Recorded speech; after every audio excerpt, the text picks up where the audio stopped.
Tyrus Scott, what's up, guys? Y'all give me a thumbs up icon or something. Let me know you can hear me.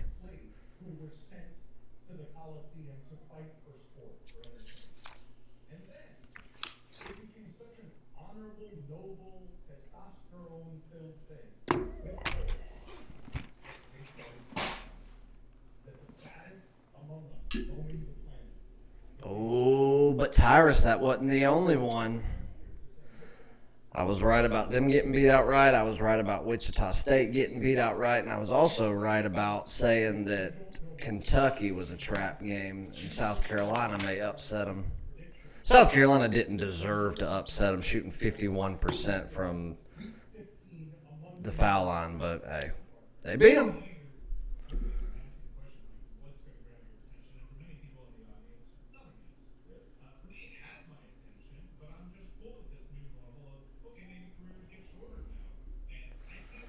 And I think I said last night that I like the Raptors to win outright too, as a little lean.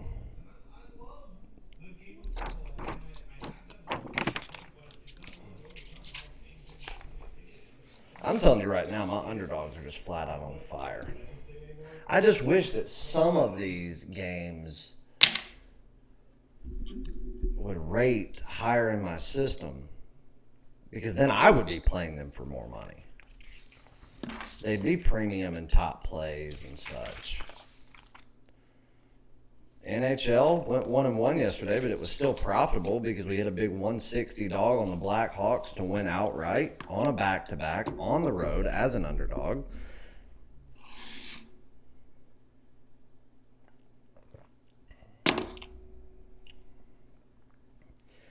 We'll give a couple of minutes to let everybody get filed in. Everybody knows the rules. 50 likes get you a free premium play. So everybody that's in here that has not smashed that like button, let's go ahead and knock that out. I want to get to 100 today. If we can get to 100 in an hour, I'll give a top play out for free.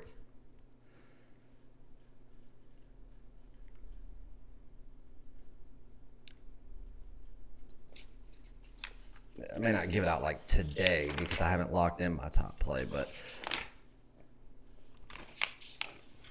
I'll definitely give one out. Now, if I lock one in while I'm live, then I'll give it out. So while we're waiting on everybody to file in, let me finish looking through this report that I've got on the Gonzaga game tonight. How I got this so early is beyond me.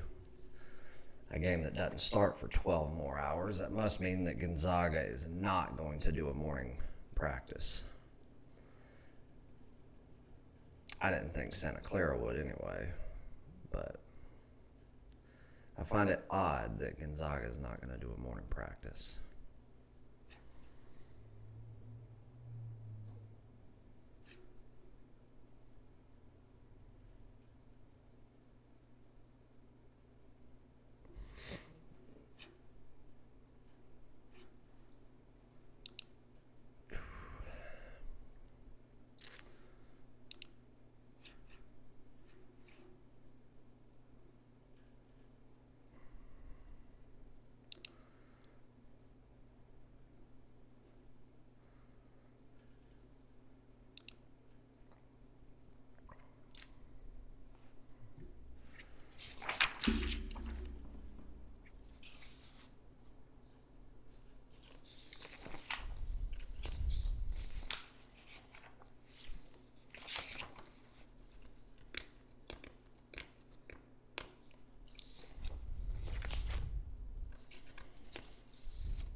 What's up, Danny? Kevin, what's up? Brennan, what's up? Scott, you'd be surprised, man. I went about a year ago, and that was before ChaseWins.com was around. And at that time, I probably had, I don't know, maybe 100 like current active clients on the day that I decided to do this. But I put out this little survey type thing, and it was kind of a trick. Like, I didn't just come right out and ask someone, do you like high spreads? Because then most of the time they're going to say, no, I don't. I like underdogs. I like this. But it's bullshit, and I know that it is. The average bettor, whether they consider themselves recreational, whether they consider themselves somebody that, you know, is an investor, somebody that thinks they take this seriously, they like betting high spreads, and here's the reason why. It's not that they just want to bet the high spread. They feel more comfortable betting the high spread because then you're putting your faith in a team that is obviously worlds better than the other, or so you think. So I did this little survey about certain games, like, hey, gun to your head, what would you rather do? Bet Duke minus 15 or take, and then I took like a mid-tier person. I think I picked like Mississippi or Mississippi State minus 4, and it was like 97% of the people were like Duke, but I put a matchup in where Duke actually wouldn't have been a big spread. Like Duke would have been less than 5 points, but it's that name, it's Duke. You know, that's how people perceive things. And then there's times like I don't mind betting a high spread. I'm not scared at all to bet a high spread. If the numbers are there, I'll bet them all day long. And there are times where the numbers don't match up, where I know good and well this team's going to cover this spread. But again, if it doesn't meet the criteria, I'm not betting it.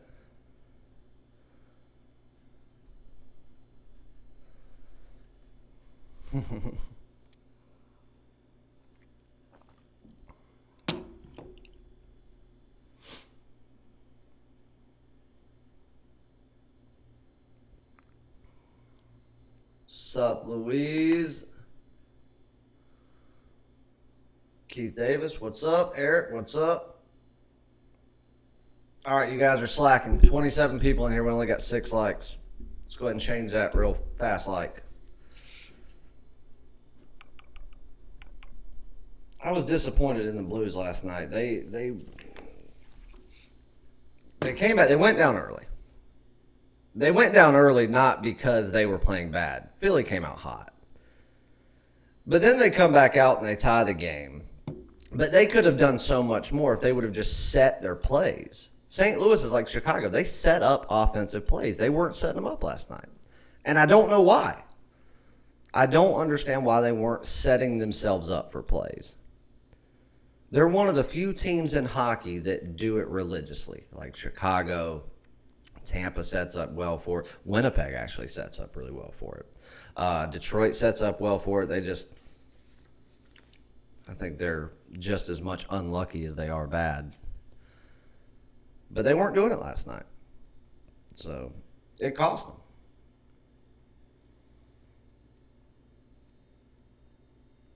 Yep, I watched every single play of the Duquesne game. Every single play.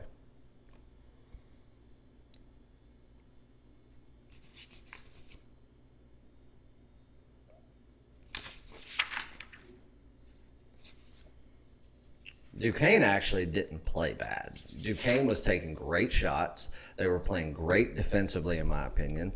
They couldn't get a shot to fall that first half to save their damn life. I mean, taking great shots and could not get them to fall. I can't fault a team for that. I'll never sit there and bash a team that is taking good shots, getting good looks, passing the ball well, and just can't get it to drop.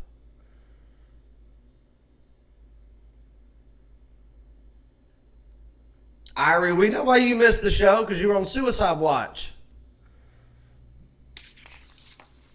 Betting minus 700 on Duke when I told you it was a trap game they were going to get beat. Did you bet Kentucky last night too? Hopefully not.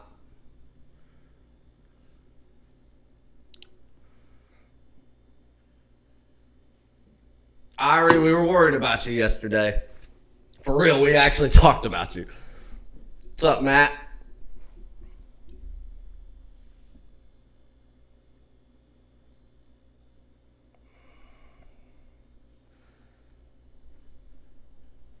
Irie, I wish you would have been here yesterday and said something about Kentucky because I'd have talked you off the ledge for that one yesterday, too.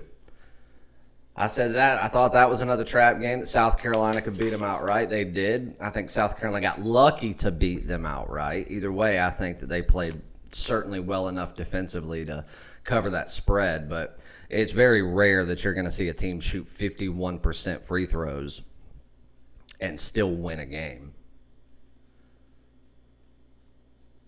And what's the other dogs I gave out yesterday? Temple to upset Wichita State, which that was a premium play. Tennessee, which they didn't come through, but don't buy into this Georgia hype. Georgia's much improved, don't get me wrong. Do not buy into the Georgia hype. They shot 56%. No, Danny didn't tell me Alabama. I told Danny Alabama. I think Danny agreed with me, though. But I said last night I thought that Alabama was, that Auburn was on upset alert.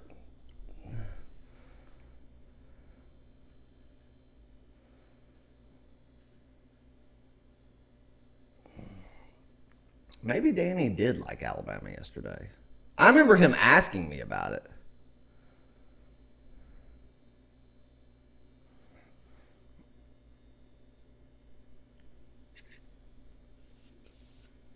What's up, KC?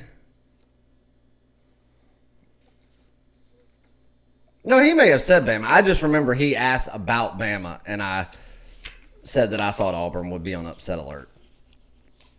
But again, like, don't buy into the Bama hype. Don't buy into the Georgia hype. Don't buy into the Clemson hype.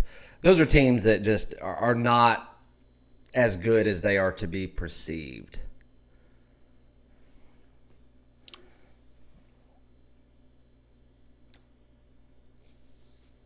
Yeah, we talked about Baylor last night. I said the line was off, but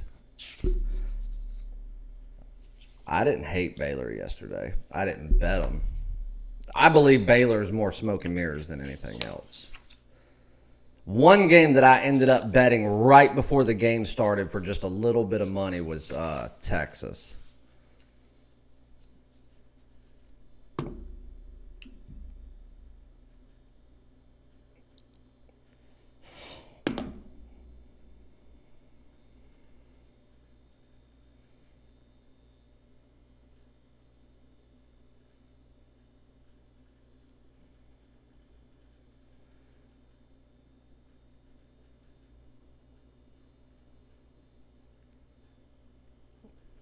Does anybody else watch the Dan Le Batard show?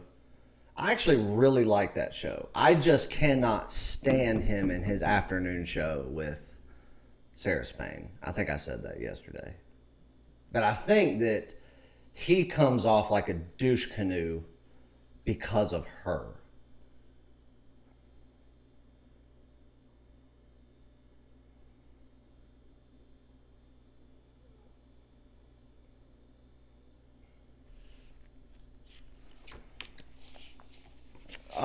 Louise, well, that's a loaded question that you're asking me. Do I think they do? I don't know. Can they? Yes, but I don't know if you tuned in last week. The Bruins had fallen a game, and then we faded the Bruins the game after that, and obviously the Bruins were pretty heavy favorites, but we faded them. They lost again. I've been saying it all year long about the Bruins. Their front three is the best in hockey as far as just overall talent goes.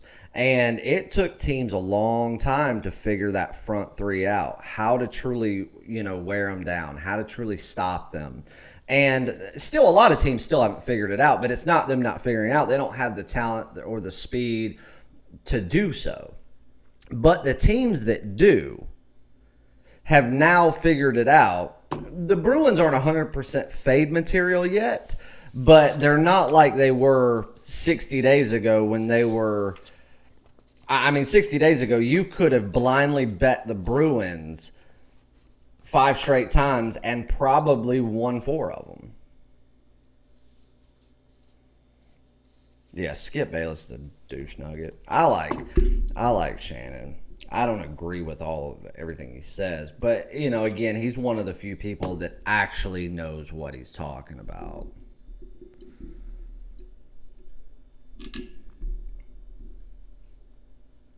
I like the hockey card tonight. I really like the matchups that are on it. And I do think the lines are fairly sharp, generally speaking. I like the Rangers and the Islanders. I think that's a great matchup. I think the Bruins and the Penguins is a great matchup. I think my favorite matchup, I think the most intriguing game to watch is going to be Carolina versus Columbus. Carolina, obviously the better team. Columbus on a really big uptick. We've played Columbus the last 2 games of theirs, both of them being outright dog winners. One of them was this past Saturday. We had Columbus plus 190 over Vegas, and they won. I think 4-1. They beat the hell out of them.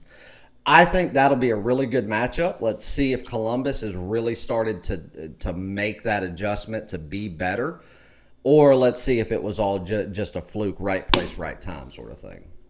And if it was, we cashed in right place, right time. But I think Columbus is overlooked.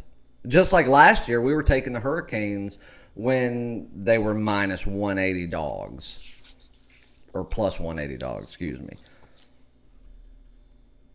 They had the talent. They weren't, gelling all the time. That's the problem with Calgary. Calgary is actually a good hockey team. Detroit, good hockey team. They just don't know how to play together.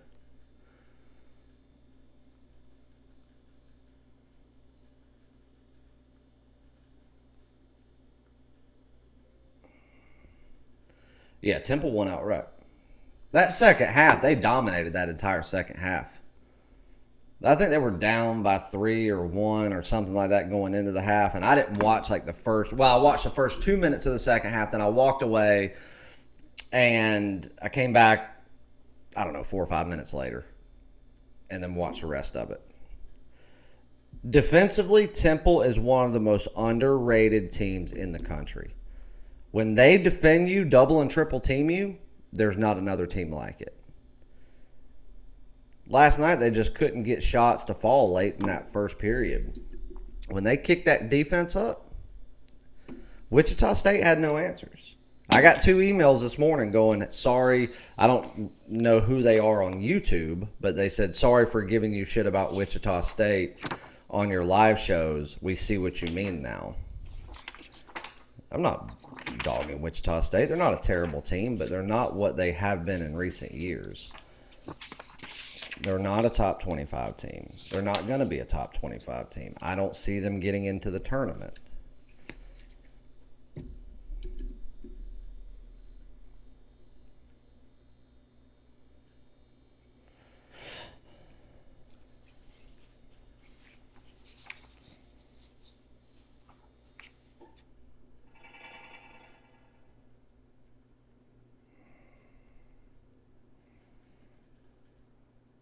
Scott, I used to do that, but then I would always regret it because you can never really, because you can have, Scott, I've had games that rank 100%. I mean, in every single category. Like just this past year, Minnesota didn't. Minnesota was 98.6 in my game of the year for college, but it was an easy winner. The Patriots over the Eagles actually rated 100%. Believe it or not. So that'll happen, but what you'll have is let's just say, for instance, I did that. And in June, I played the Dodgers. And they game of the year.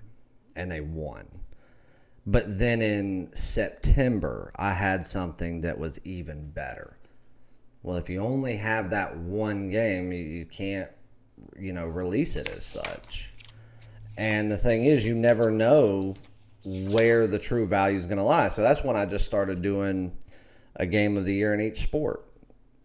I mean, technically, it's a game of the season. The highest rated bet that I've ever given out, ever, was last year, the Patriots over the Kansas City Chiefs on championship weekend.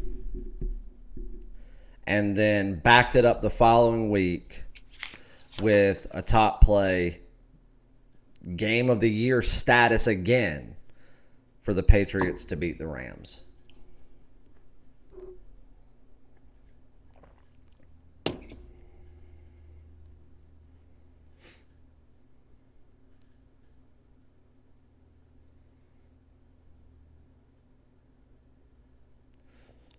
What's up, Mr. Jones?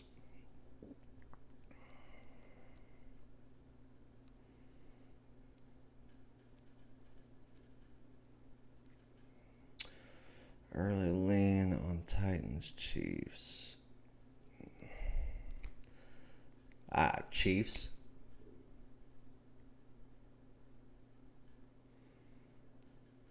I mean, I think the Chiefs are the best team in it.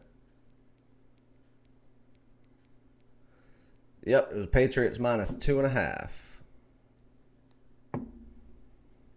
And I'll be honest with you, I had most of my clients that got that play tell me that they hated it and they were fading me.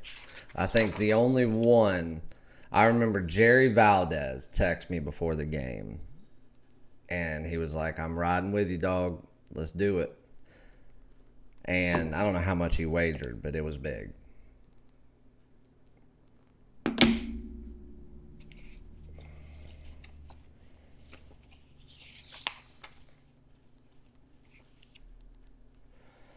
The thing about Henry, Scott, is it goes back to what I was saying. And this is the thing. I had an argument with my brother a couple weeks ago.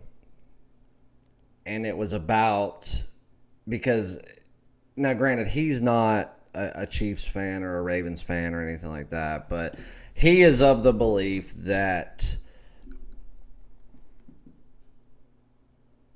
Lamar Jackson is actually the best quarterback in the league. And I was like, he's not, dude. He's not.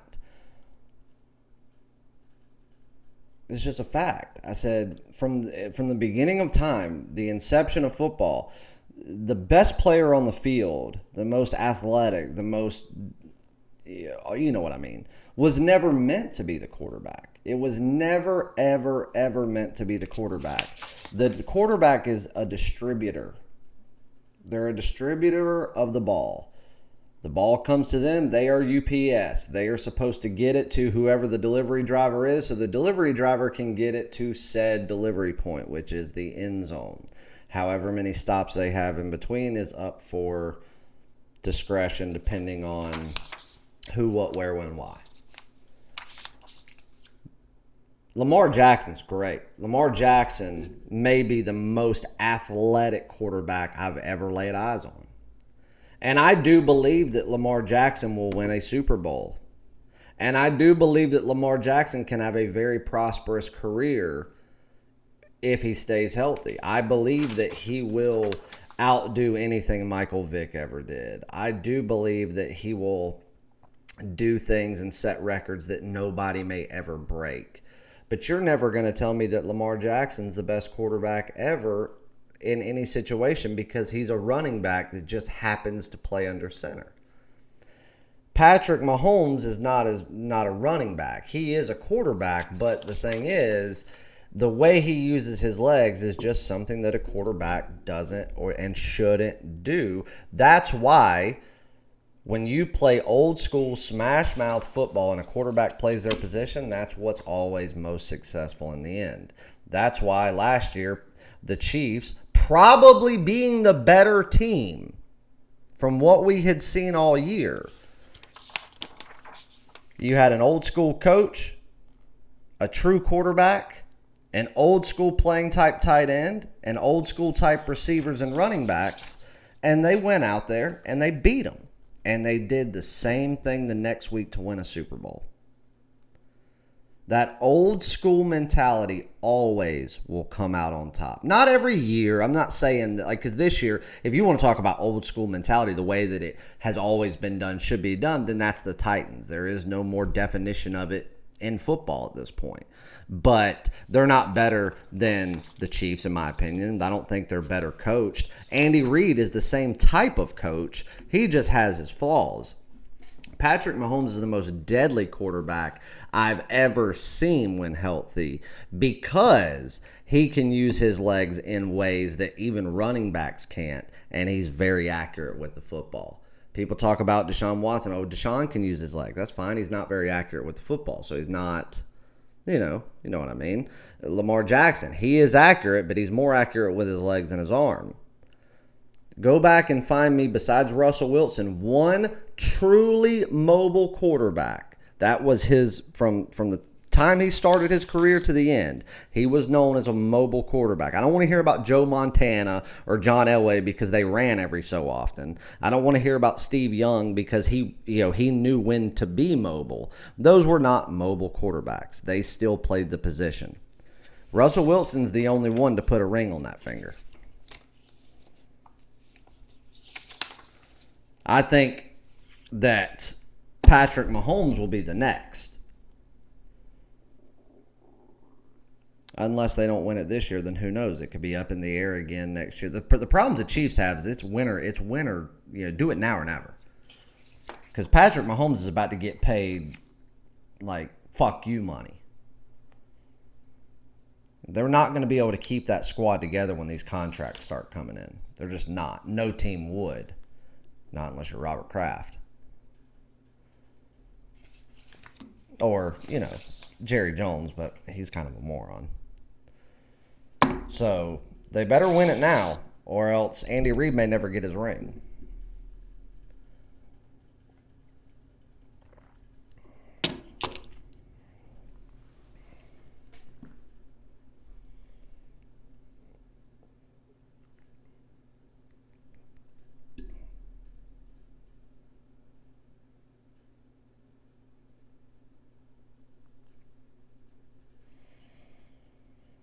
I never said take the Chiefs. I never said that it was a play. Somebody asked me for an early lean.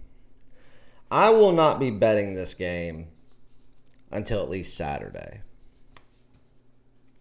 I would never do that in a championship situation because, we can watch the line now. All these teams are actually running practices through tomorrow. So for all we know, God forbid, Patrick Mahomes could break his fucking arm tomorrow. Well, guess what? I'm not betting him then. We just got to wait and see. I didn't actually place my personal bet on the Chiefs on Sunday until I saw Patrick Mahomes walking through the tunnel with his weirdo sunglasses on. That way I knew he was at the stadium and he was there in one piece. Then I placed my bet.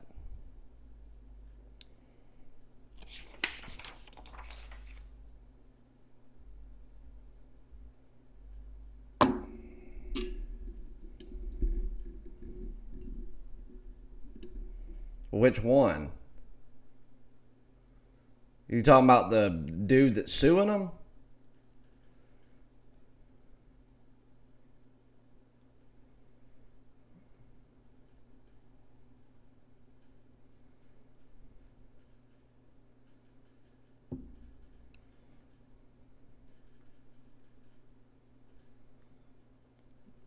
Colton, I do. But the 49ers have the tallest task, I believe.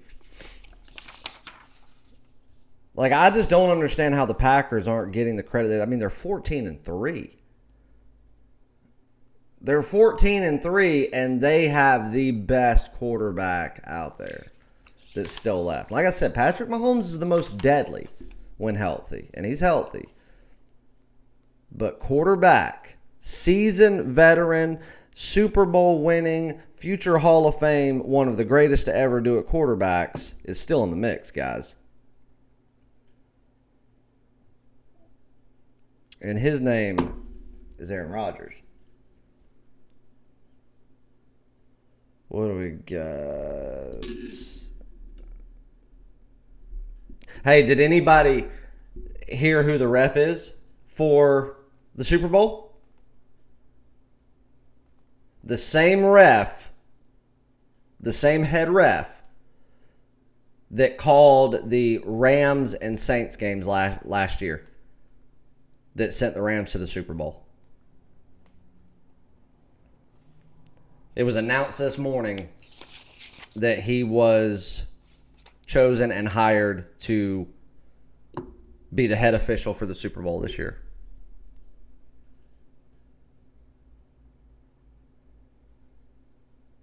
Oh, Colton, I'm not taking anything away from the 49ers. 49ers have been great this year, and they deserve everything they get. But just because they went out there and made Rodgers scramble for a game, I mean, Rodgers has scrambled when playing atrocious teams before. It's just, it happens. But in the end, I mean, the Packers could get beat by 100 this weekend, and you're never, ever going to hear of a time where anybody on that 49ers roster is ever going to go down as a better player at their position than Aaron Rodgers does at his.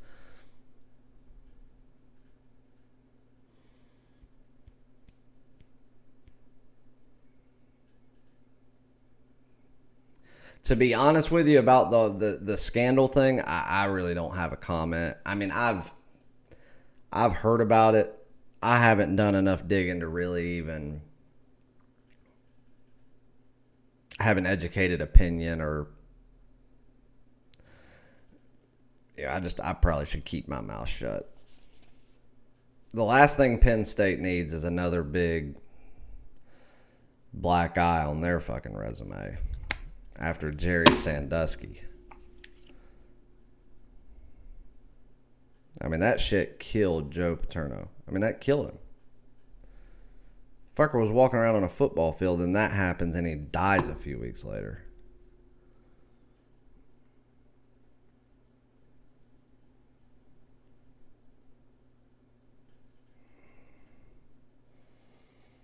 Irie, you are wrong about that. I'm sorry.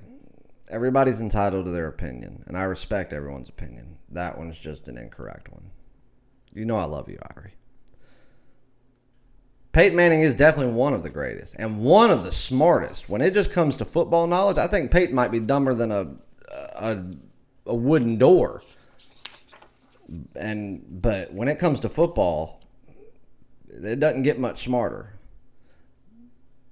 But old TB12 is the greatest.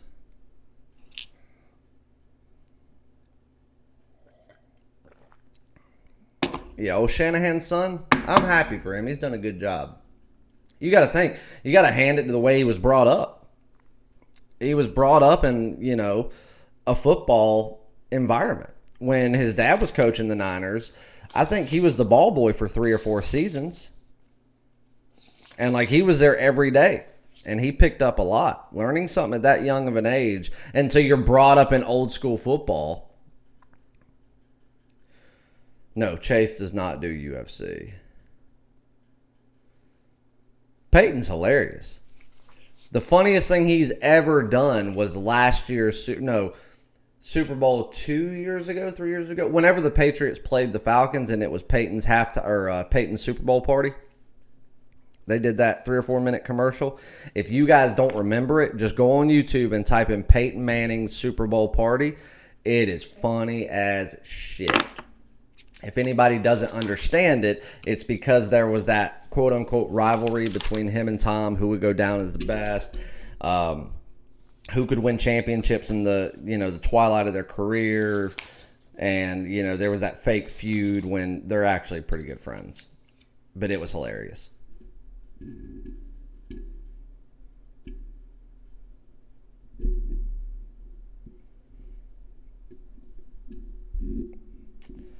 Chase does not do UFC, but if you guys are interested in UFC, what I can do is I'll get with my boys over there at Cappers and see if I can get their UFC card for this week, this big fight, and see if he'll put a link up on my site.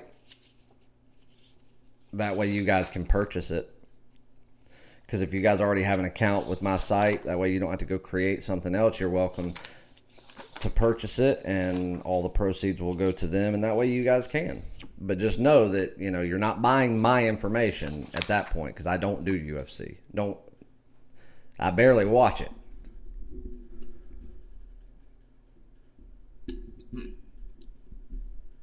I thought you asked that yesterday or the other day. I'm pretty sure it was you that asked that. Somebody in here asked it.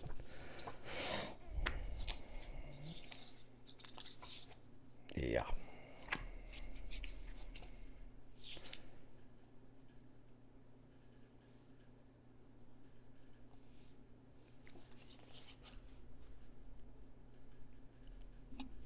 He has not gone anywhere. He's still doing his normal thing. Plays every day. He's doing his live show on cappersdirect.com every day.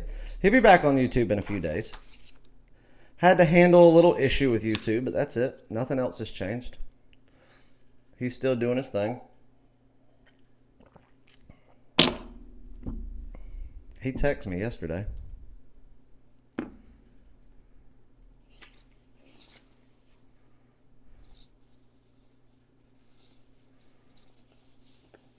I knew somebody asked it, Matt. I couldn't remember.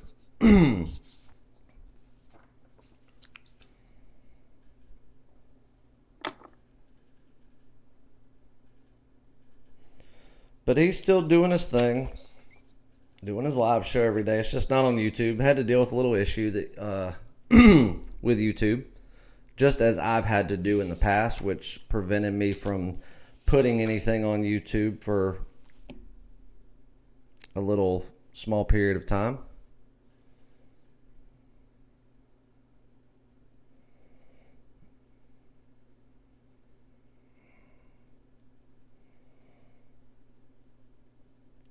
How we got 42 people in here and only 23 likes? You guys are slacking on something serious today. Let me print these updated lines. Y'all start smashing that like button, because if you want a free premium play, gotta have 50. Let me print these updated lines, and let's go ahead and do a couple of free plays to get the day started. Give me just a second.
All right.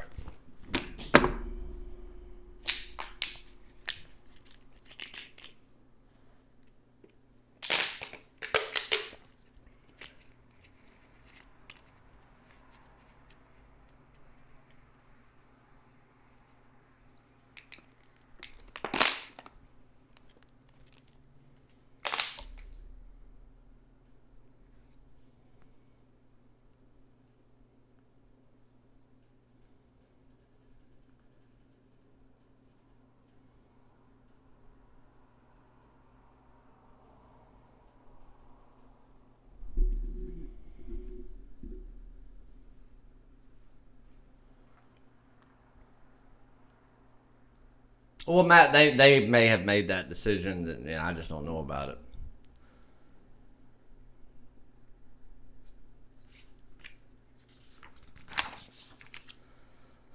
I'm not affiliated with them. They're just friends, so I certainly have no say so.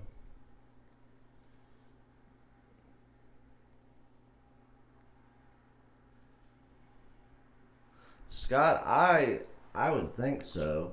I know Keith is. Colton is. You are. Alex. It's hard remembering every single person by name, especially off of a YouTube name. But yes, most people are.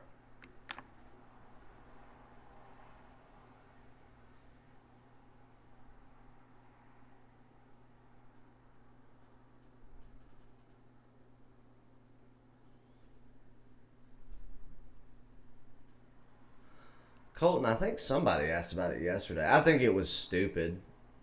You're going to take a guy that got fired from San Jose and put him as the coach. Vegas has done, I mean, for an expansion team, what they've done in a few short years is incredible.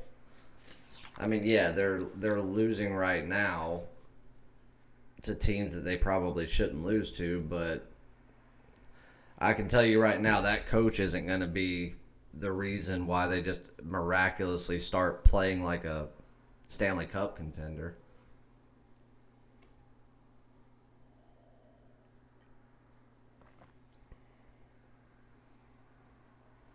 No, that did happen, Matt. That for sure happened. But the thing is, like that whole thing, that was Kyle's little pet project. The company probably just decided, no, do it this way. It was Kyle's decision to start doing all the YouTube and stuff like that. That company's been around for a long time.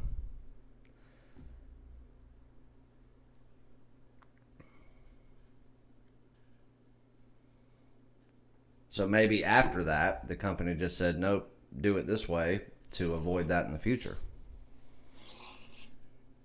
Which, you know what, that may be something that I do. Who knows?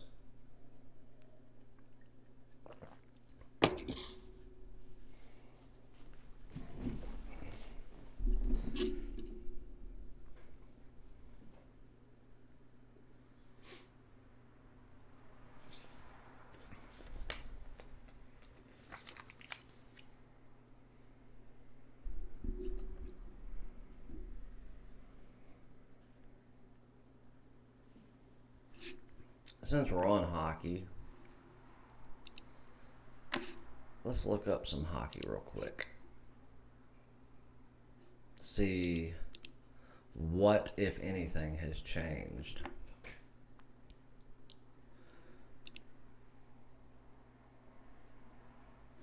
Washington is way overinflated. I'm sorry. They should not be minus 330. I mean, they're most certainly better than New Jersey, but minus 330, that's asinine. My system didn't come up with anything near that. Not even half of it.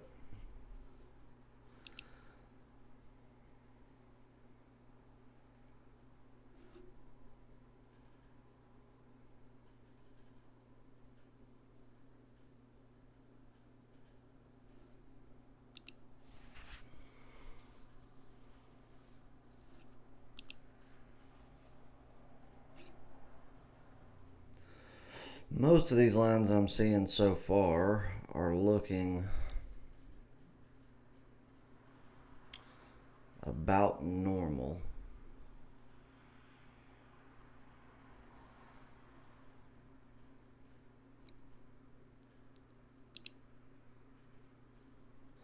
And not much has changed. I think the most accurate line out there is Vegas's line tonight at minus 190. So that would probably be a good one to play in regulation. Certainly would not lay 190.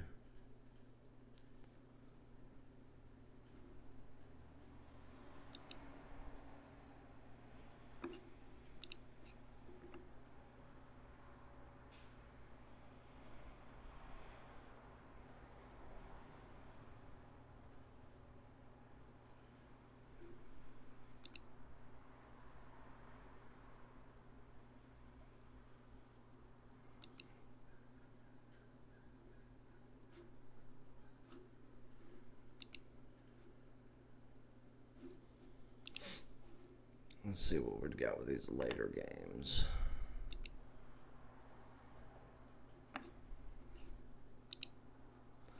I tell you one that I like. I think a team that's on upset alert.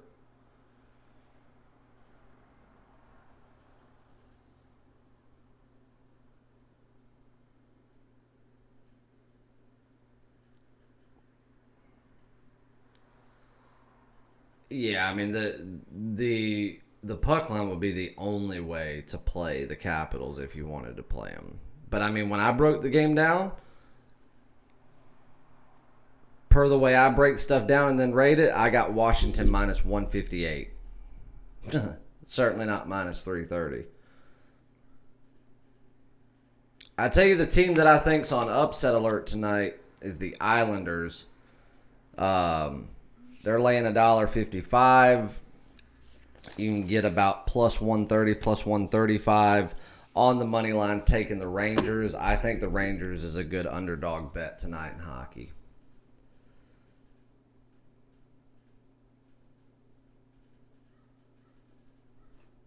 Matt, I like that. I'm also going to bet Army. Not for a lot, but I'm going to throw a little on Army out there. I'm throwing it on the money line, though, because I'm getting it at -1, and I can take the money line at minus 115. So I'm taking Army money line on the road at 2 o'clock. I would have taken Army last night, same thing, but it got postponed. I like it even more tonight that they've had a little bit more time just to mull this thing over.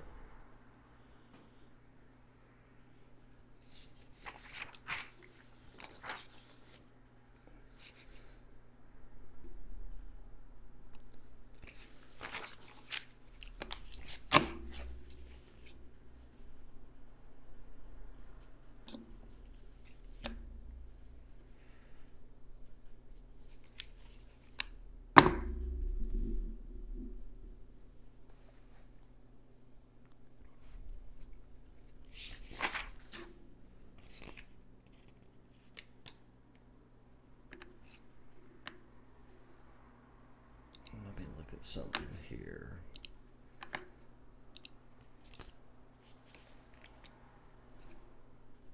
These lines are going to be a lot sharper going into the All-Star break, and they'll be sharp right after the All-Star break. But then they'll start making mistakes every so often.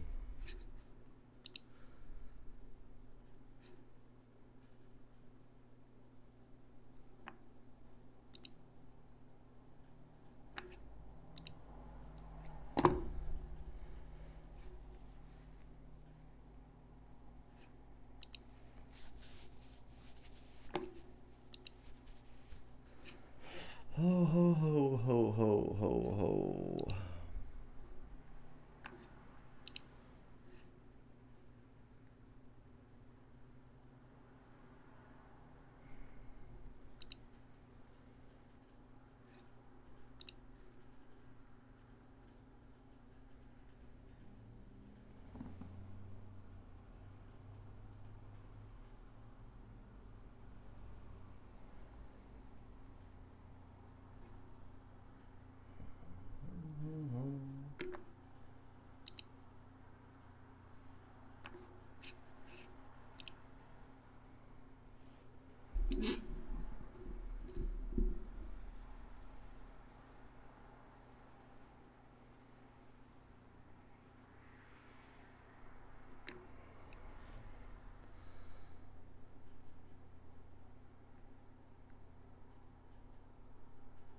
What's up, Randy?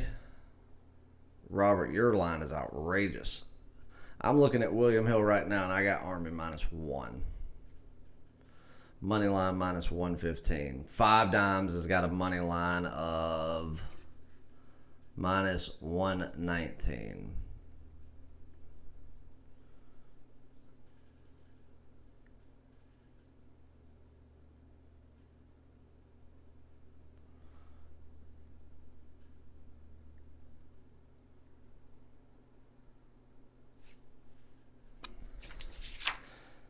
Should the Clippers cover, Alex? Yes. But just like the other night we had the Clippers, they finally covered because they finally played a complete game. You're also catching the Magic on a back-to-back. So, yes, they should. But, again, the Clippers and the Lakers have been the two teams this year that could be blowing teams out by 30, and they end up winning by 4 in the end because they don't play for the majority of the fourth quarter. They do it to themselves. We backed the Lakers here, in a game a few days ago. We backed the Clippers 2 nights ago with a premium play. Both of them won very comfortably. So good for them. The numbers were there, but I still cringe when I back these teams, even though the numbers line up, because they just don't play the full game. You just don't know what team you're going to get. You're going to get a 4 quarters. You're going to get them for 4 quarters. You're going to get them for 3.5, or are they going to give you 3 quarters? You can't. You don't ever know.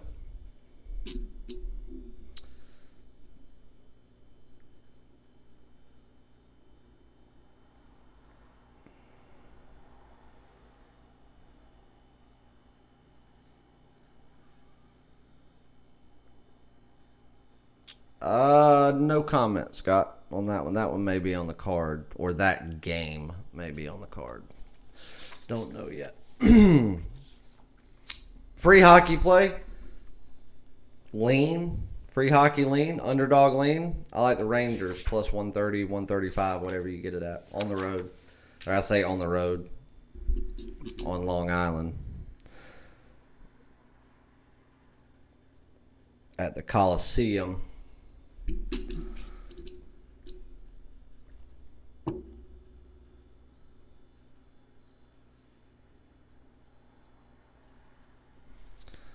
Let's see if we can find us a good. Let me look at something real quick. See if anything's changed in the NBA as of from an hour ago.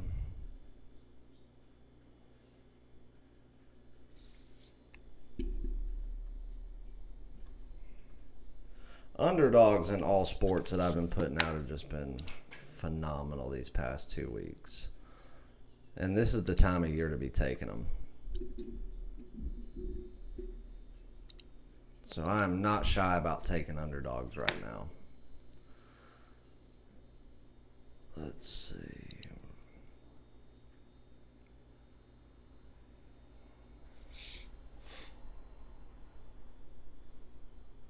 Ooh, we got a little line movement there with Milwaukee, half point.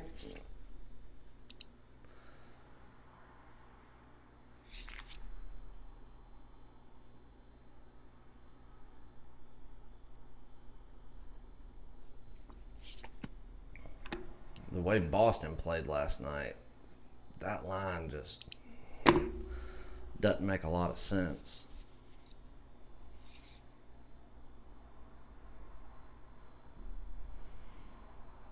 I'll be honest with you, I even think Denver's just slightly inflated.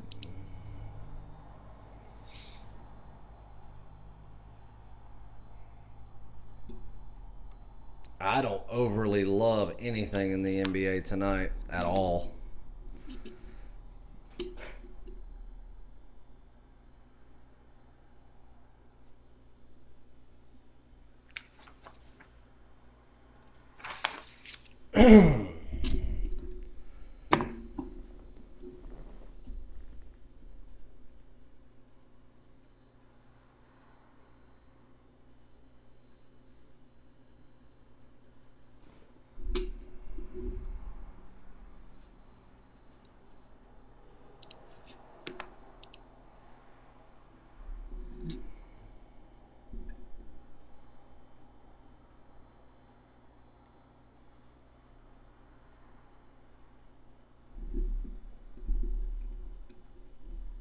They played last night.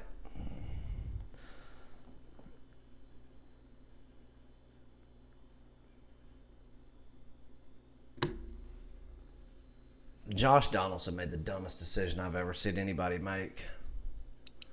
You're going to go to the Twins to really not make any more than you were going to make in Atlanta. Atlanta basically gave you the opportunity. And you're going to go to a team that cannot afford their payroll after next year. So you're going to go from a team that they claim as a contender now. They're not. They'll probably make the postseason. but they're not a contender for a World Series. I'm sorry. They're just not.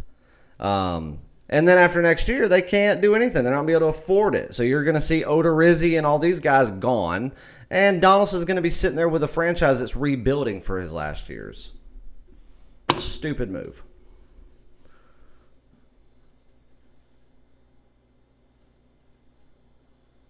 Oh, Scott, I've said that, I think, on about 50 free play videos. I say it about them and Kyrie Irving. Kyrie Irving, when he's out, the Nets play better as a team. Kyrie has those games where he makes a big difference, but that's because he's on fire. But if he plays average, yeah, the Nets are not a good team because he holds the ball for way too long.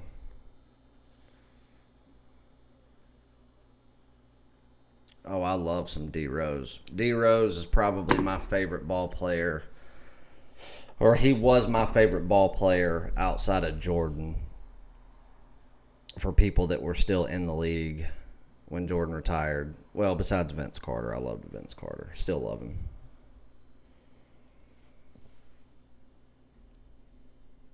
I always like Tracy McGrady, Shaq, Hardaway. But I love some D Rose.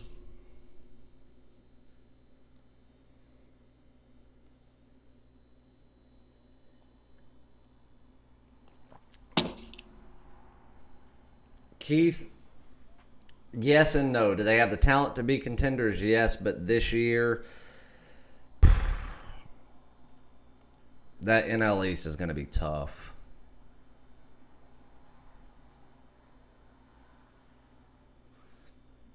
The Phillies are going to be tough this year. The Nationals are going to be very tough this year. It's going to be tough for them. I'm pulling for them in the NL East. I really am. But they're getting a better Philly team than last year. And I truly think they're getting a better Nationals team. I truly do. You're going to have Juan Soto, who's now kind of coming into his own, playing like that for a whole year, potentially. I think that the Nationals are the team to beat in the East. I think the Cardinals are going to come back again and be the team to beat in the Central. Dodgers, obviously, the team to beat in the West. At least that's how I perceive things going into the season. I think the teams to look out for in the NL this year would be the Braves, obviously. Kind of the Braves and the Phillies. You kind of cut that one down the middle as far as the East goes. The team to look out for in the Central would be the Reds, and the team to look out for in the West, believe it or not, even though I don't think anything will come of it, but a team that could ruffle some feathers and kind of be a thorn in someone's side, maybe play spoiler, would be Arizona. I know everybody thinks that Colorado, that's not baseball. It's not baseball.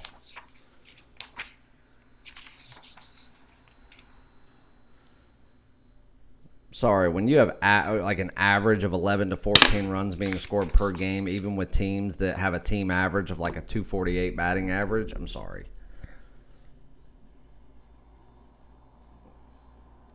Home run percentage is in like the bottom 30th percentile of the league. Yet you go out there and hit 5 bombs every time you go to Colorado. It's not baseball. Jim Leland said it best when he went there. He said, "This is not baseball."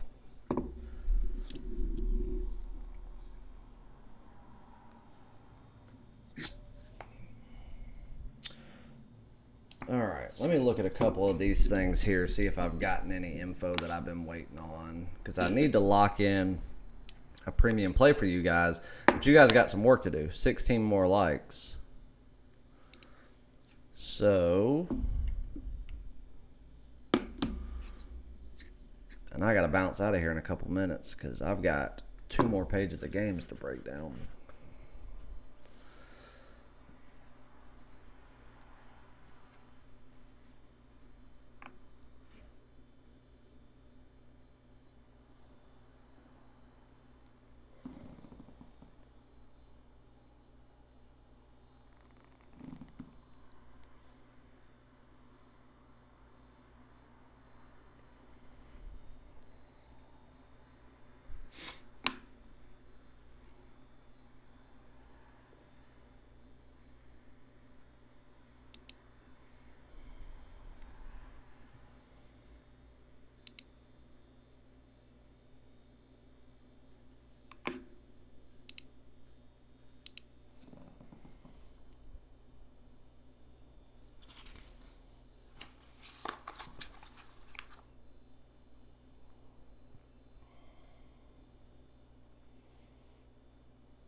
We need us a good underdog in college basketball tonight.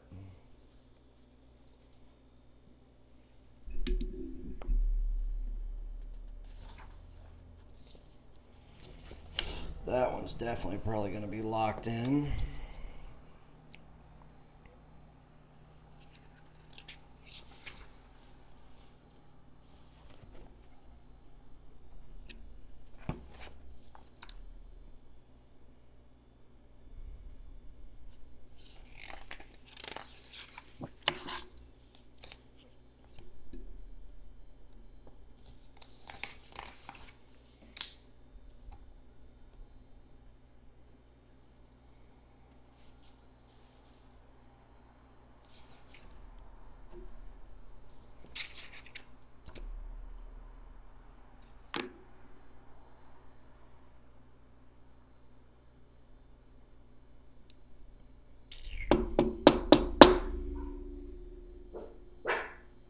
Shut up.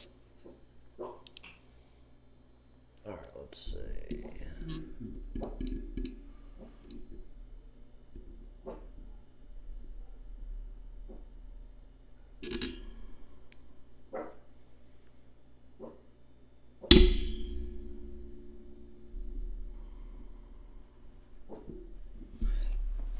Hush.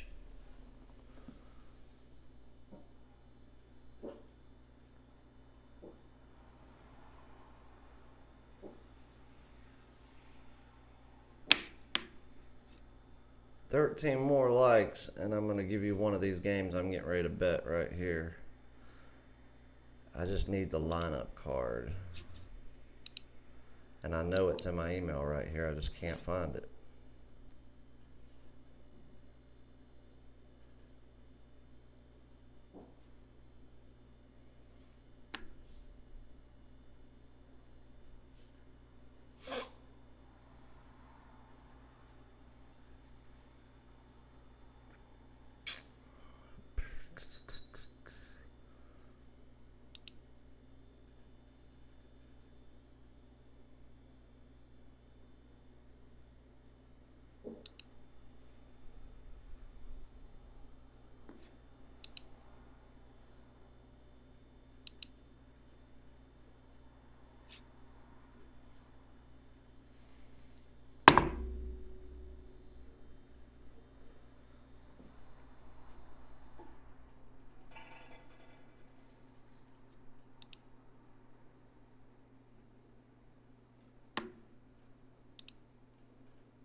Aha, here we go.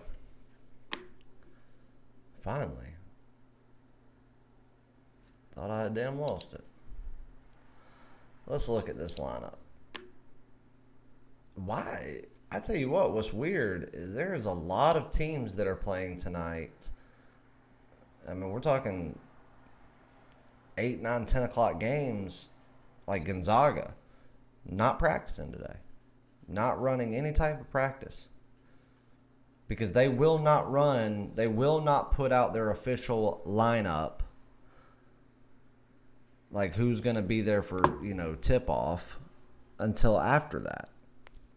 And, God, I've had some of these for 3-4 hours. And, I mean, Gonzaga certainly didn't run a practice at 5 a.m. their time.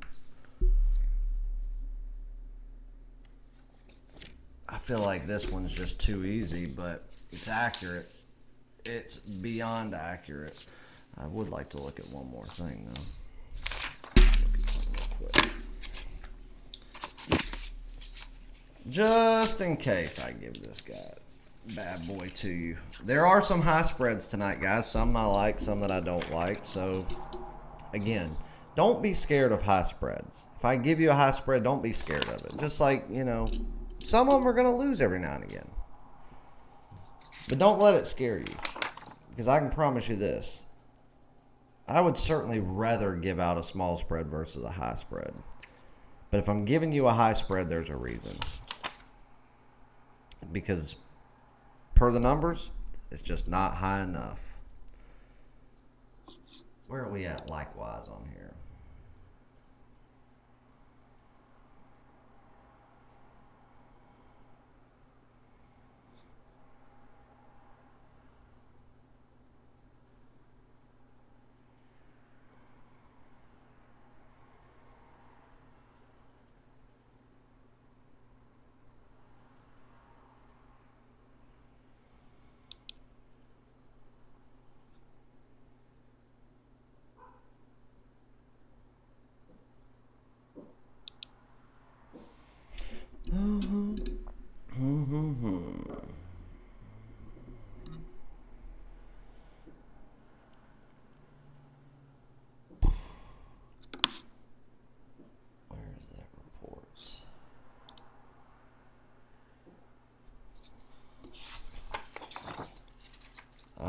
who created this line because this is not right.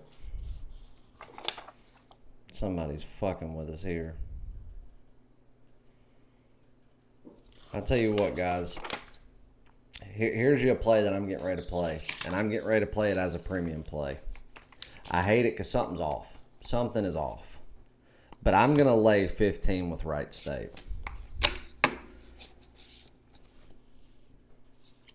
I mean, you're talking about a team that I've been not only made a lot of good money with Wright State this year. We've won some top plays with them. We've faded Cleveland State quite a bit this year for very good reason. Made a lot of money by fading them. Taken Cleveland State as a favorite twice actually already this year. So two teams that I'm very, very, very familiar with. But it's not right. I mean, you got a team that ranks in my system at a very, very underrated 107 overall, and I'm being hard on that team. I mean, I think they could actually, just based on statistics alone, be inside that top 100. And I've got Cleveland State all the way back at 318. And to be honest with you, you could make a case for them to be back farther than that if you really wanted to. So, I mean, you're talking about somebody that's in the bottom 50 teams of all D1 ball and someone that with just one above average game could be truly inside the top 100. This line just doesn't make a lot of sense. I understand that Wright State hasn't been the most reliable in the past 3 to 4 games with covering some of these big spreads, but Wright State has also been rotating 2 more players in and out, which I don't know if anybody was aware of that, but they have been, which is now working out for them. They're starting to learn the rhythm. They're starting to learn the pace. You got a 7-11 team, which they're lucky to have that. They should be 5-13, and a 15-4 team that truthfully should be 17-2. When I broke this game down, me being very conservative about it, I had Wright State at -19. And that's not taking home court into it. I don't know that their home court means as much as it does to a lot of people. So maybe we say they don't get 3 full points. We'll give them 2 points or a 1.5. That still puts them over a spread of 20. I do think this line will go back up. It opened at 16. I do think late money will come in on Wright State, but if you're waiting on some big breaking news, I don't see it happening unless something weird happens because they're not running a practice beyond this point. Everything's kind of set, so unless somebody, slips on something in a fucking Walgreens bathroom, I don't see anything changing for either one of these teams. And then I see some late money coming in on Wright State, or either the book's just pushing this line up to entice people even more to think that, because this line should raise eyebrows. And, I've been the world's biggest advocate for trap games and upsets here this past 10 days. And in the past 2 days alone, I've called, a Clemson upset. I've called the Kentucky upset, Auburn. All these teams that I'm expecting, I just don't see it in this one.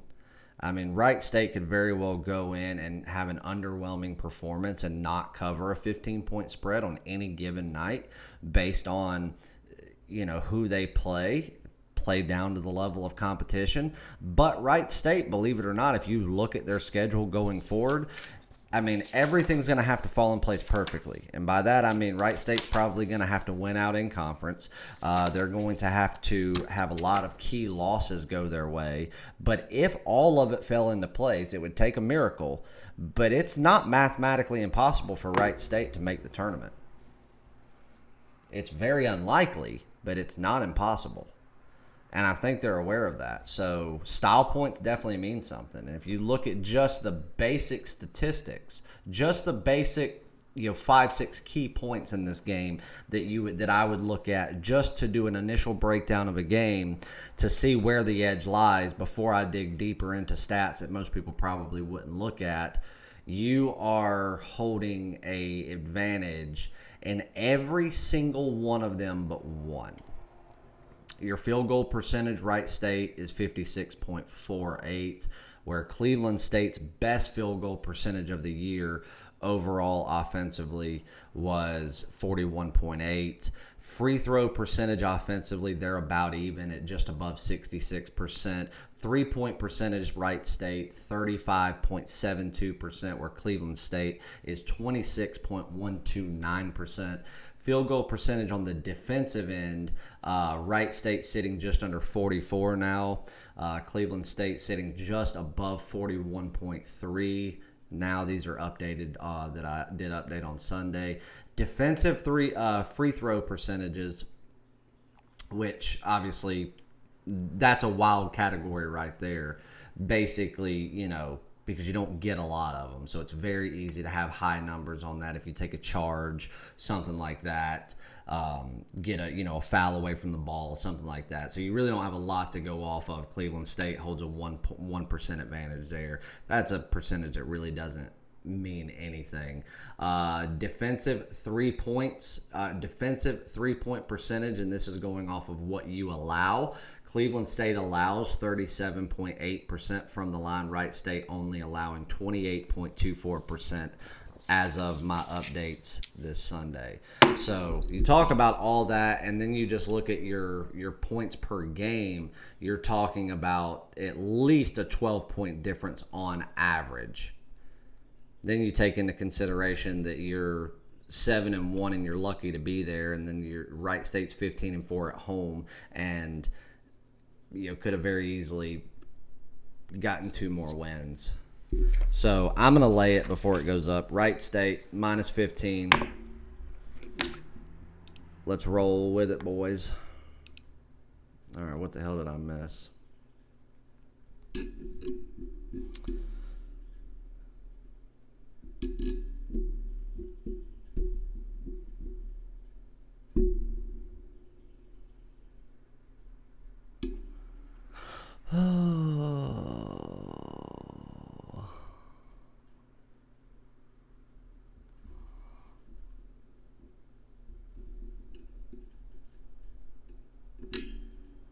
What's up, Leon? Kevin, what's up?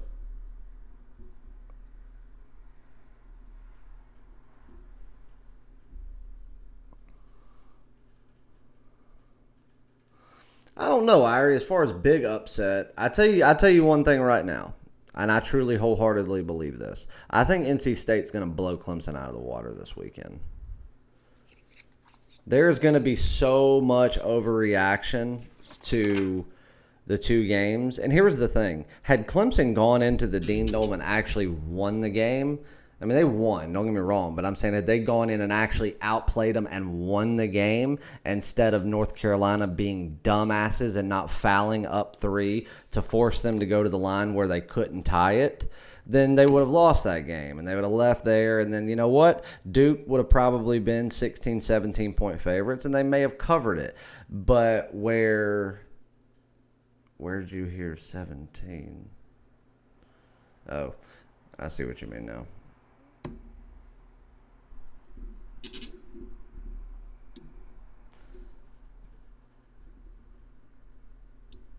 Bell's going to be next. I hope so. I don't like him.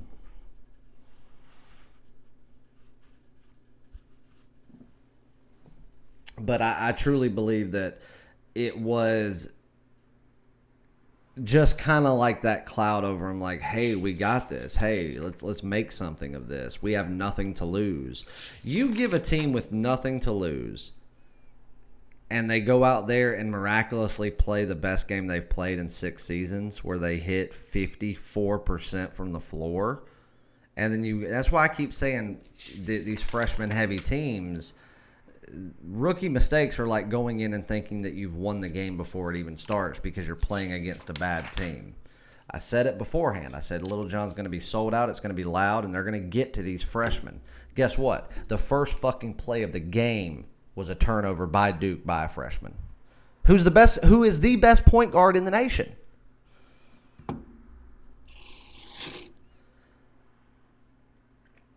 What time is it? All right, look, we need 8 more likes. I'm going to give this 15 more minutes, and I have got to bounce off of here.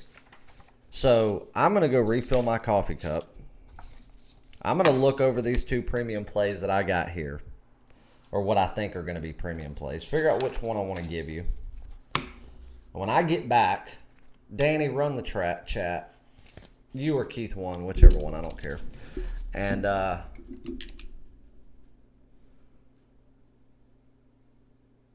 so stupid about Odell. Why do they hate the dude so much? They want him to fail at life. And I'll be back in a minute, and we'll do another free play before I head out.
All right, my peeps.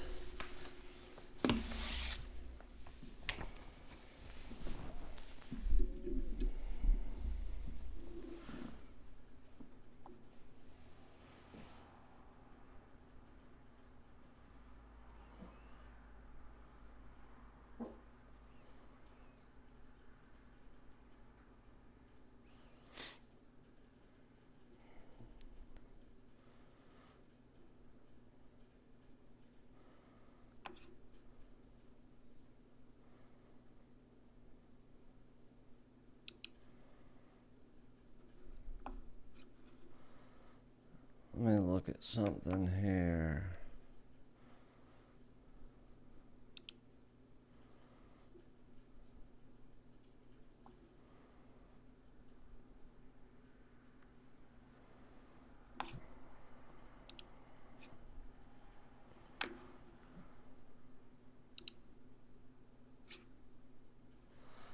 Okay.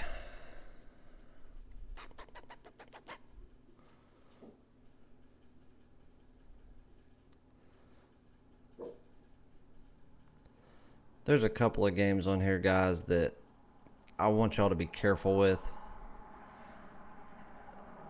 Don't just make assumptions because of win-loss records. That's one thing that I can't stand for people to do is bring up win-loss records to me when I give out a game and they don't agree with it and they say, yeah, but this is the win-loss record. I don't care. I don't look at the win-loss. I mean, I'll glance at it. The win-loss record means absolutely nothing to me. I mean, last night, that's exactly why I had Temple. Temple is not a better team than Wichita State. Certainly not on paper, but the way they play, the way their defense runs when it's on, matches up so well with Wichita State's offense, and it gives them one hell of an advantage, and it showed last night.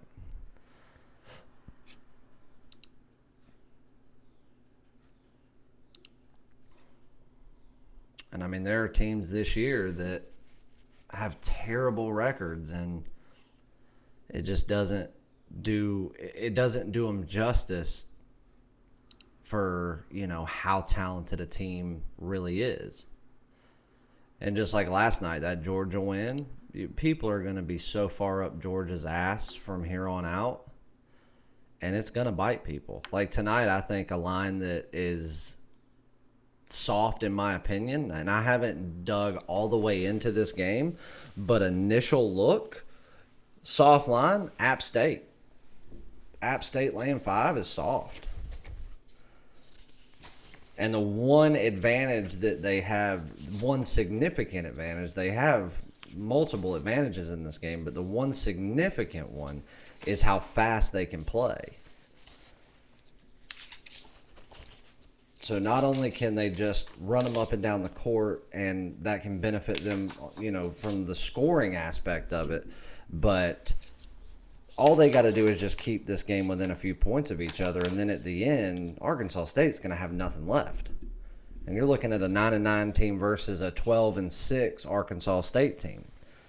I truly think that App State should be favored by 8-9 points. Now, you're probably going to lay 5.5 with them, but still. Just a initial first glance lean, App State, soft line. Let's take a quick glance at these really close spreads, see what we've got. I can probably find you an outright winner.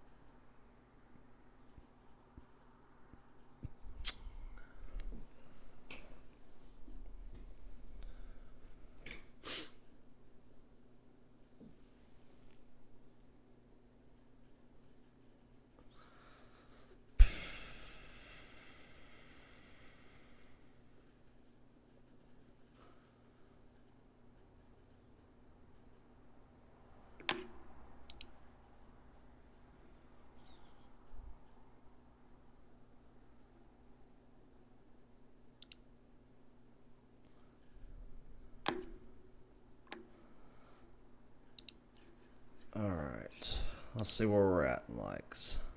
Come on, guys. We need 4 more likes.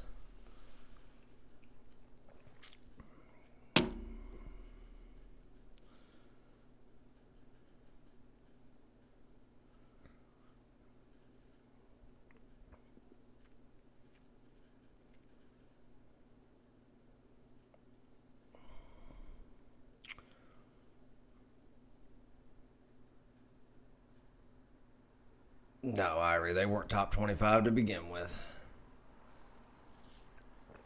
They're certainly not now, but I've been saying that for 3 weeks. Nobody wants to believe me.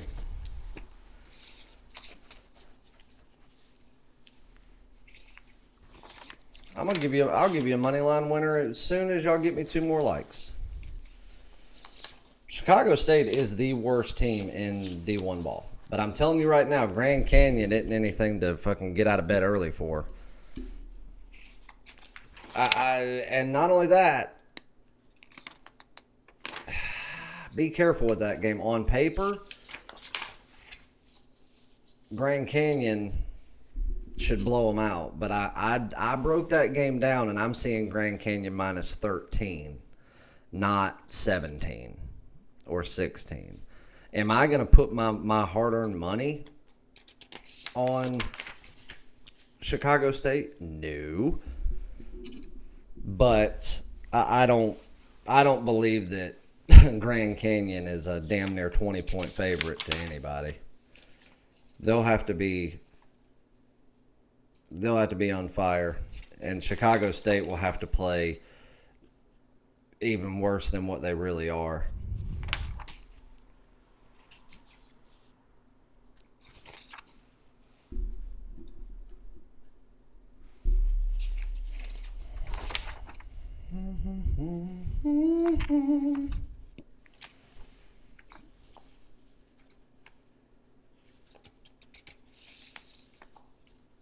I'm actually trying to find a ranking right here so I can look at a defensive stat, because there is one underdog that I really like tonight. There we go.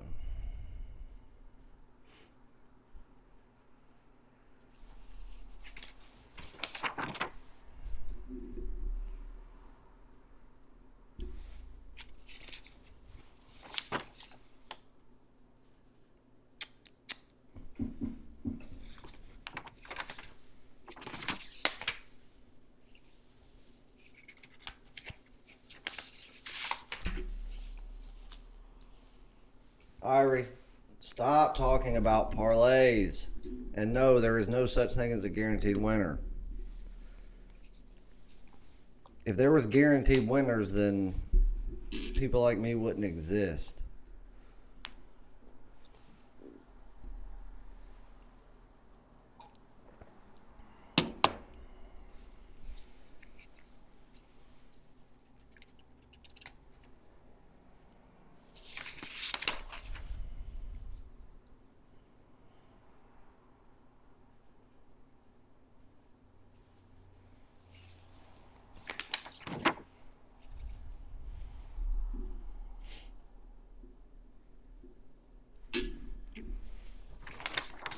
This just goes to show you that just because a team ranks higher, it might actually be better in the grand scheme of it all.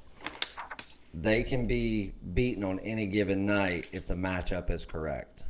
And I think we have one of those here tonight.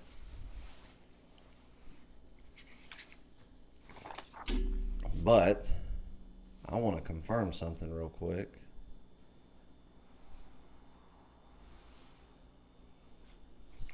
And I know that I added this stat in.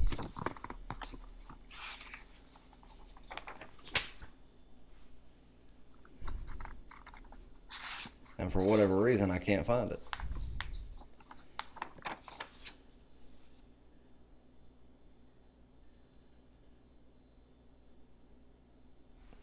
Defensive three-point shooting. I know it's in here because I remember doing it last night. And why I cannot find it.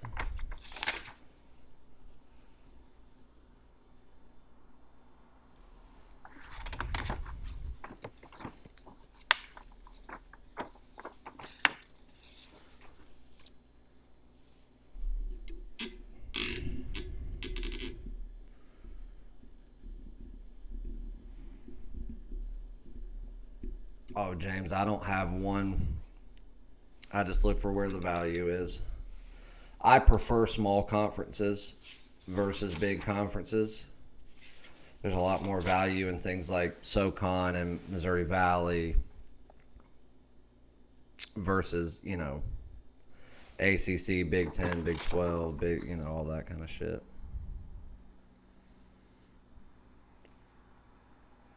But I'll play it all. I'm about to get pissed off here in a second. I know that I did this, and why I can't find it is beyond me.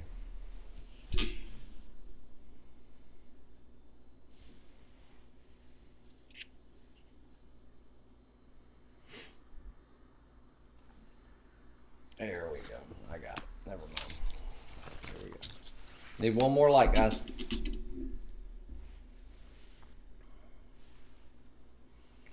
What are you saying is a guarantee, Irie? Hawaii? Well, guarantees don't exist. I hate to break it to you. There's a lot of shoulda, coulda, wouldas out there.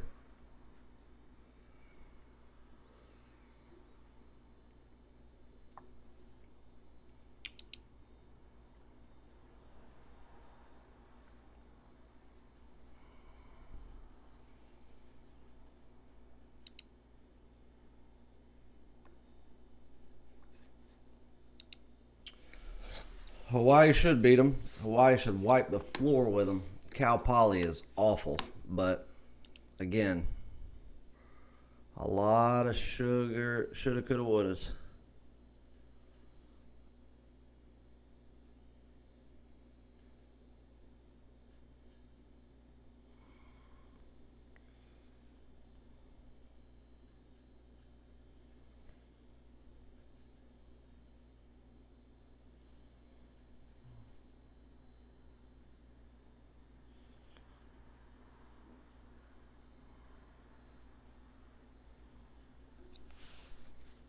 All right, somebody smash that like button real quick. Get us to 50, and let's go ahead and do this and call it a day.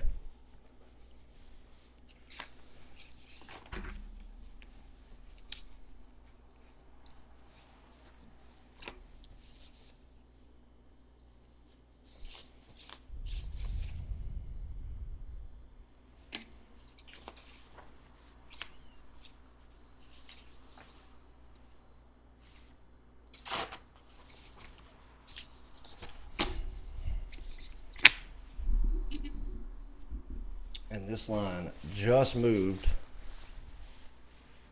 Somebody took a like away, Jesus Christ. So we need to get this one in fast.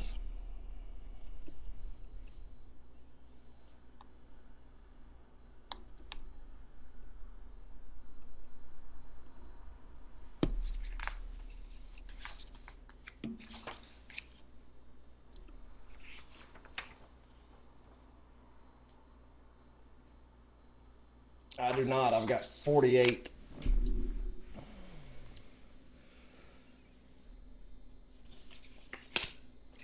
Now 49. Boom, now 51. How about that? All right. This is a game that Danny's already asked about a couple times, and I've purposefully ignored him so I could wait and see what we did. Georgia State, South Alabama. South Alabama opened up as a pick'em. Well, the game opened up as a pick'em. It quickly shot up to 2.5. South Alabama. And it went down to 2.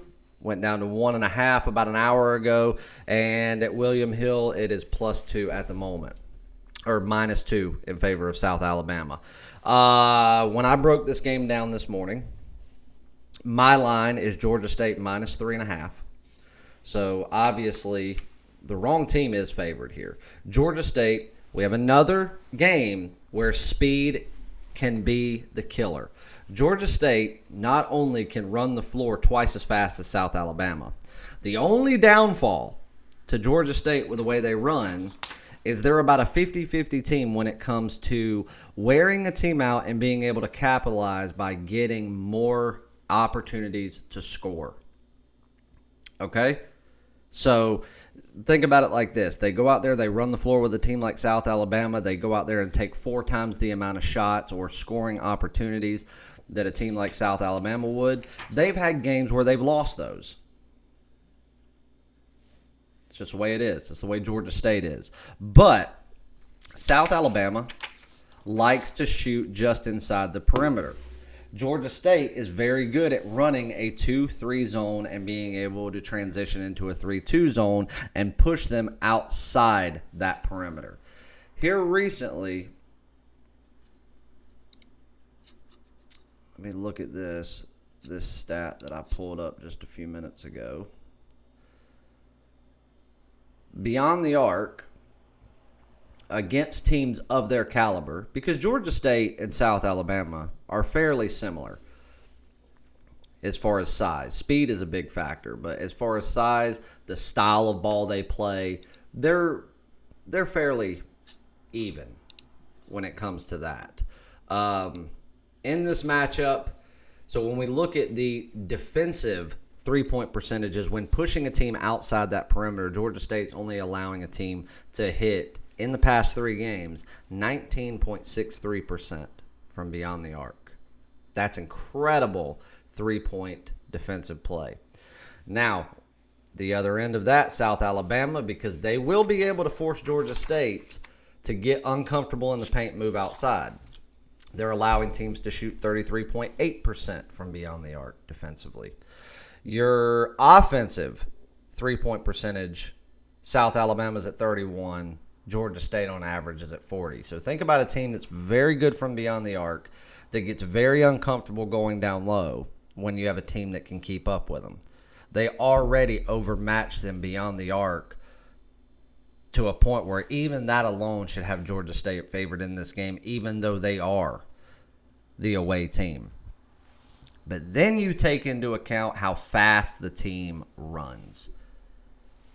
Middle of the second period, South Alabama should be out of gas. So then guess what they're able to do? The place where they get uncomfortable underneath that paint, underneath that basket, there won't be anybody down there with them. And that's how they're going to be able just to pull away. And I think that Georgia State can win this game from start to finish. I think South Alabama is going to give them a little bit of trouble. I think they're going to be a nuisance down low because I think Georgia State's going to start trying to pound those boards and see what they can do. Because I do know that they will be better on the offensive rebound and second chance shots. But then if they have to, they'll go outside and they'll wear them out. And Georgia State is most certainly going to make South Alabama shoot from beyond the arc. Like I said, even on the road, I'm favoring Georgia State by 3.5, which means I'm still giving South Alabama 3 points for being at home, which means in all reality, just stat for person, we're 6 to 6.5 points better as a Georgia State team than South Alabama in my system, the way I look at it, the way that I perceive everything. So Georgia State, you can take them on the money line if you want, but you're going to get plus $1.05. Woohoo! There's zero value in doing that. So I would take the 2 points, take the bucket on the road, lay the $1.10, and move on. Georgia State over South Alabama. There's your dog of the day. Your dog of the day.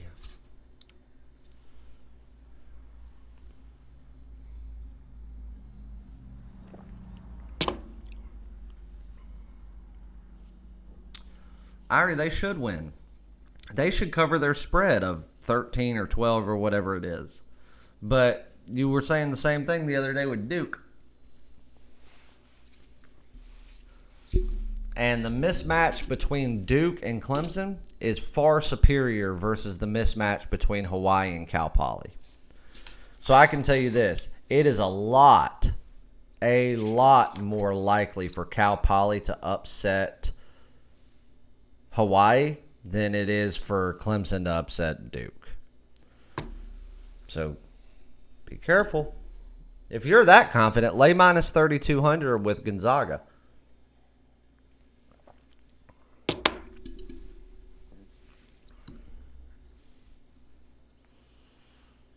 All right, I've got one more announcement. I got to go. The 5 for 50. Ran it yesterday. Set it up to expire at midnight, but I fucked up. I didn't save it, so it expires at 6 p.m. tonight, but I think it's Central Time.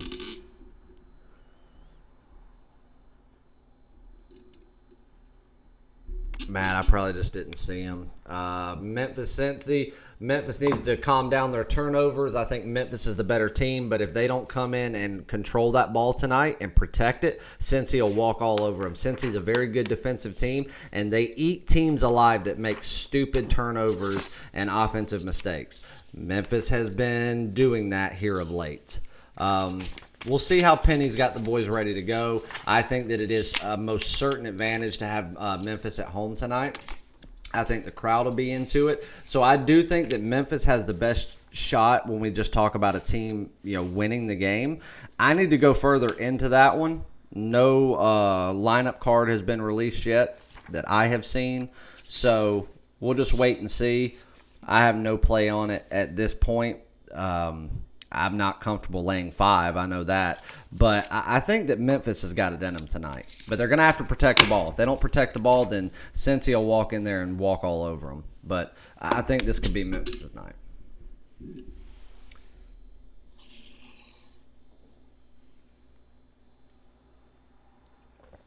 Ira, if you want to take the money line, it's fine. You're getting no value. You're getting plus 105. I'd rather lay the $1.10 and get a bucket.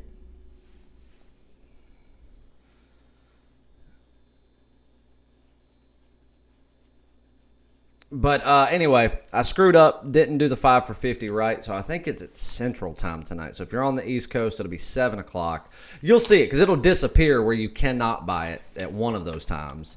But you can still get the 5 for 50 right now. So if you want it 5 days, $50, jump on it. It's there. And we'll be there until either 6 p.m. or 7 p.m. Eastern Time. One of the two. But if you log on this evening, go to the purchase page, and you do not see 5 for 50, then it's over. You can't get it. And I had a few people do this last week or 2 weeks ago whenever I ran the 5 for 50. They just went in and bought the 3-day pass thinking that I was just going through and extending people 2 more days. That is not the way this works. It is labeled 5 for 50. So if you do not purchase something that is called 5 for 50, you do not get 5 days. If you purchase a 3-day, you get 3 days. So just keep that in mind. If you go to the purchase page tonight and you do not see something called 5 for 50, then it's over. It's done. You cannot buy it. No need to email me and ask, hey, how do I get it? You can't get it. It's over. It should have been over last night. I screwed up that's why I don't do the IT crap, because I screw it up. No, not $500 for 5 months. It's $50 for 5 days.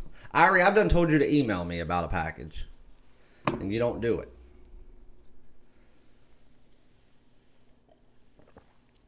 All right. Me must go now. Time to get some work done. Plays will be out shortly, and we'll go have a big day. If you're not on a package, get on one. If you've sent me an email about something, I'll get to it after I get the plays done, because that comes first. I love all you dudes and gals, if there are gals in here. Mexican Sensation, welcome. We go live every Tuesday, Wednesday, Thursday at 11 a.m. Sometimes on Friday, sometimes on Saturday, sometimes on Mondays. But usually Tuesday, Wednesday, Thursday. Keith, you need to send me an email wherever Keith Davis is, because I want to see if you want to be a part of the podcast draft. Episode 4 of Outfielders Anonymous will be out by the weekend.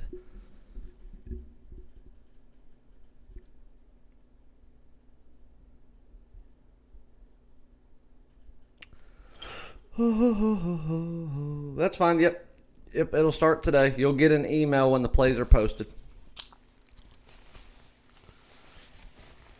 When the plays are posted, you'll get an email letting you know that the plays are posted, and then you log in and get the plays. Until you get that email, there is no need to log in because all you'll see is yesterday's plays. I update everything at one time, and you will get an email the second they are posted because I send one out to every single client. So anyway, Keith, shoot me an email. Let's chat tonight. Everybody go support the podcast. Outfielders Anonymous. Spotify, iTunes, Google Play, all that good shit.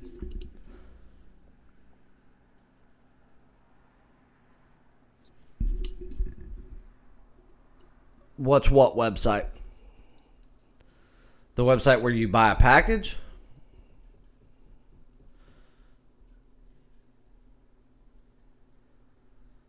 I thought you said you just bought a package.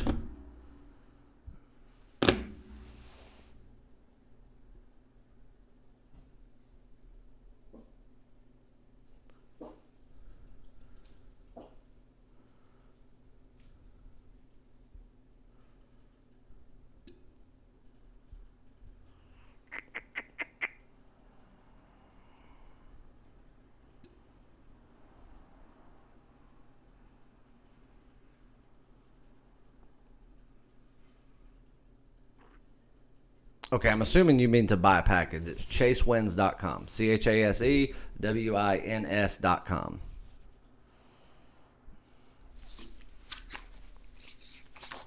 You can purchase a package there. Just go to it, hit the purchase page. When you sign up, make sure you use the email. Technically you did, but it's still up there and will be for a few more hours. So go jump on it. But I got to roll, guys. See you guys maybe tomorrow. If not, I'll do a free play video and put it up. We'll be back at it tomorrow some way or another.